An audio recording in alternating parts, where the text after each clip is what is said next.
I get my long-awaited promotion in December. Then I get fired in April.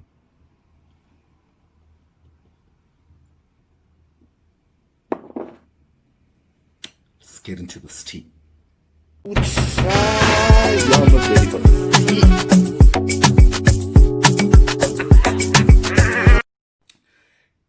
Hello everyone, and welcome back to KK's Uncut channel.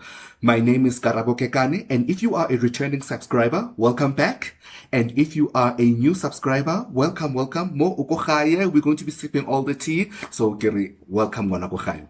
So today's story is about how I just got my promotion and I got fired. 4 months, 3 months, yeah.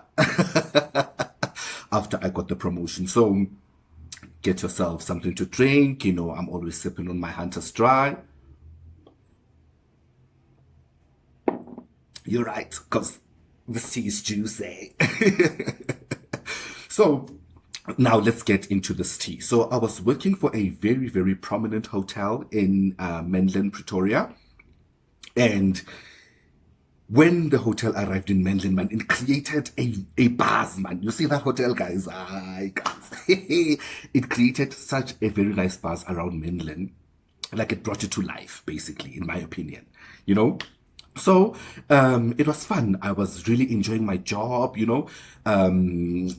So before the incident happened, I was a receptionist for about 3.5 years, going to 4 years, you know. So I was hustling hard, and I got the promotion around December.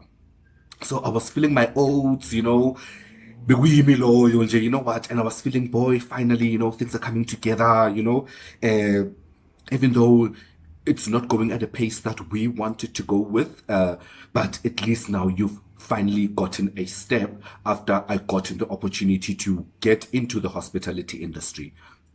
So I got the promotion in December because I was a receptionist to front office supervisor. We me loyal son. So now comes the day of the incident where, so I can explain the altercation of what actually happened on that day. So I was working with 2 of my team members, and I was the supervisor for the shift, and it was a quiet day, man. It was just quiet, you know, nothing was really happening. Arrivals weren't coming to check in at that time, so it was like and then so the one guy that I work with says to me, hey, you know what, KK, can I just quickly go for a smoke, man? And I'm like, okay, no, cool, boy, no problem. And the other lady that I work with is like, me too. And I'm like, okay, no, it's fine. You guys go, it's fine. Nothing is happening anyway, so I'll stay at the desk. I'll be alone at the desk. Okay, so the guys leave. So now I'm alone at the desk. I'm just standing there, you know. And then the next thing, 2 ladies walk in. Like it was posh ladies, like weave, like on point nails, iPhone, born awena outfit. The girls were proper, you know. And those 2 ladies walk in.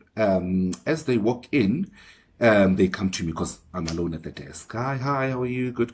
Hey, we wanted to reserve a room for tonight, you know, just one room for 2 ladies. And I'm like, okay, cool, no problem.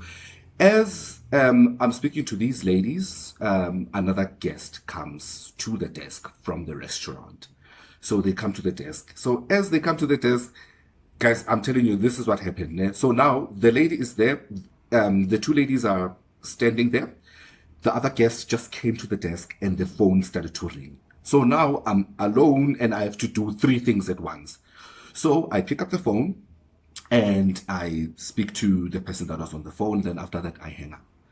And then now, obviously, now my mind is everywhere, you know. And so I tell the guests that just came from the restaurants to say that, you know what, no, I will attend to you shortly. Let me just finish with the ladies. So I make a reservation for ladies. The ladies wanted, I think they wanted to book, I think it was 4 nights. Yeah, 4 nights, 5 nights that they wanted to book. So I was like, okay, cool. I make a reservation. I take their card. I swipe the card. Now, after I swipe the card, it says credit limit exceeded. So the lady says to me, Ish, you know what? I just came from choreographed, and I just bought a couch there. And I think that's what made my credit limit to be exceeded. So please check me in for now, and then I will process the payments once I get upstairs and when I'm connected to the Wi-Fi. And I'm thinking, okay, plus I'm alone and I want to deal with this guest that's also here. And I'm like, okay, no, it's cool. I process the reservation. I give them, take the key cards. And then after that, I give it back to them and they go upstairs. They go to the room.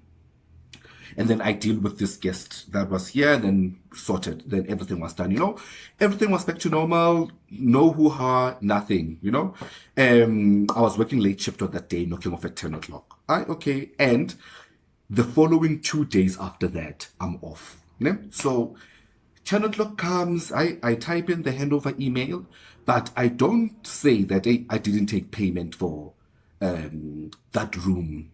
I just thought, what, the lady said she will make a transfer and she didn't look like somebody that can fraud me or something, Oh, before that, before I leave for the shift, the lady says, hey, you know what? We want to eat something quickly, So can you just charge everything to the room all at once? And then I'll just transfer right at the end.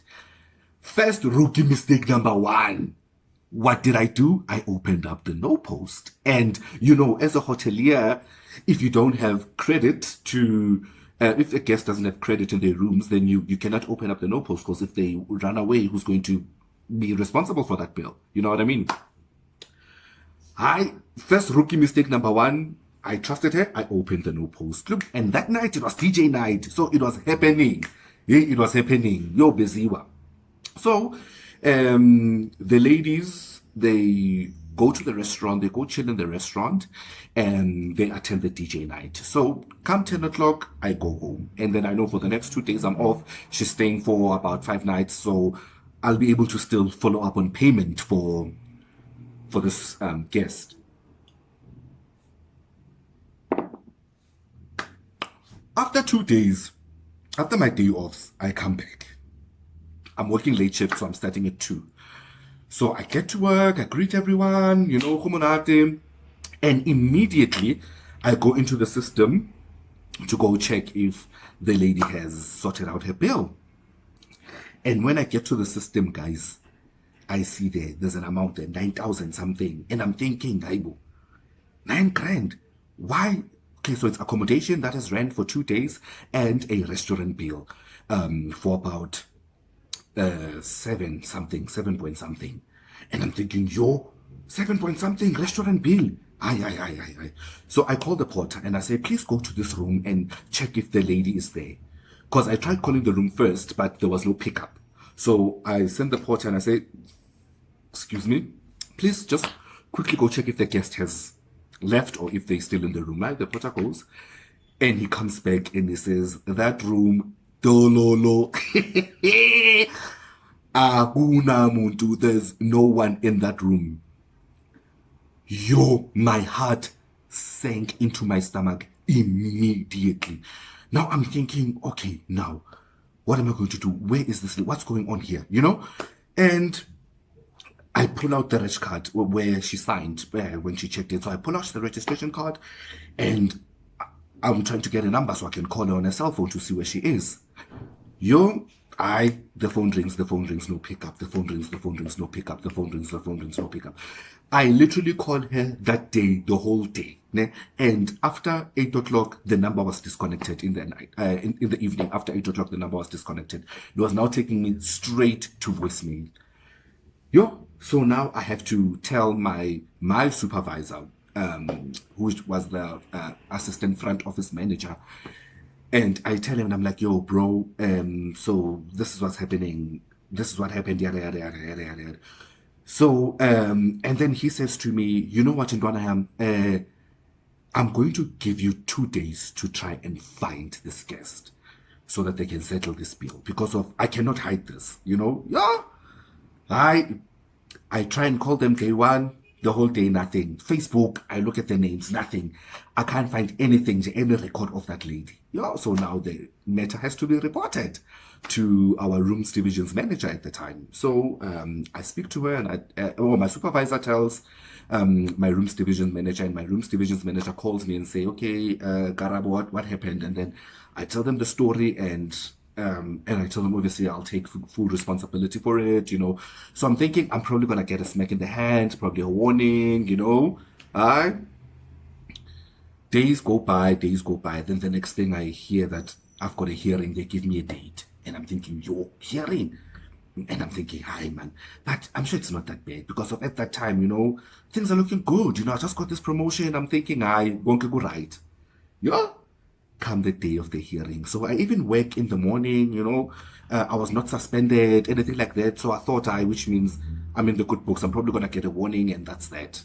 Come the day of the hearing, around 12 o'clock, they call me and to go upstairs. Obviously, we did the first where we sat and we spoke about what happened, and then now I got back to work, and then now it's 12 o'clock where they will give me the verdict of the hearing. So I go, I get upstairs, and my boss tells me that, okay, so because of, you know, our company doesn't allow salary deductions, yada, yada, yada, and this is such a big offense, especially because you're a supervisor, so unfortunately, we're going to have to let you go.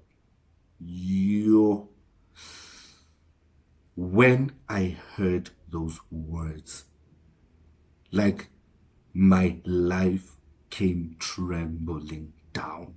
Like, I didn't know. Like, I found myself, I felt like, like it's a dream. You understand? Like, no way, you can't be saying that. They're like, yeah, so please don't put my name for your reference. Don't do, yo! Now you can see, okay, so now it's getting real, almost. So yeah, when you get downstairs, you can please close your banking, and then you can vacate the premises. Yo! I walked out of the room, I went downstairs, and now my friends are there, my team, they're like, okay, so what happened? And I'm like, I feel too vele. Game over, I feel too, I'm done, it's over. Jaws were dropped. Everybody was shocked. I closed my banking, everything, submitted my papers that I did for that shift, and I left. Left property. Before I left the property, I couldn't believe what just happened. And I had spoken to my rooms division manager, and she said to me, you know what? It's going to be all right. Don't worry. It's going to be all right. But it didn't feel like that at that time. So I left. I got home. I cried. I never cried like this in my life. I'm thinking, so which means now I'm going to have to go back to the hood. My life in Pretoria is over. Like, actually, my life in general is over because of this was a big opportunity for me to get into this industry. And now I messed it up because of I didn't follow up protocol. I should have done my job properly. I was filled with regret, and it was just a mess. So, fortunately enough, I did bounce back because on the 25th of May, I started at a new hotel that just opened up as well in Menlyn. And that's my story of how I got fired. Thank you so much for tuning in, and please give my video a thumbs up. I am definitely looking forward to see you on my next upload. Ciao.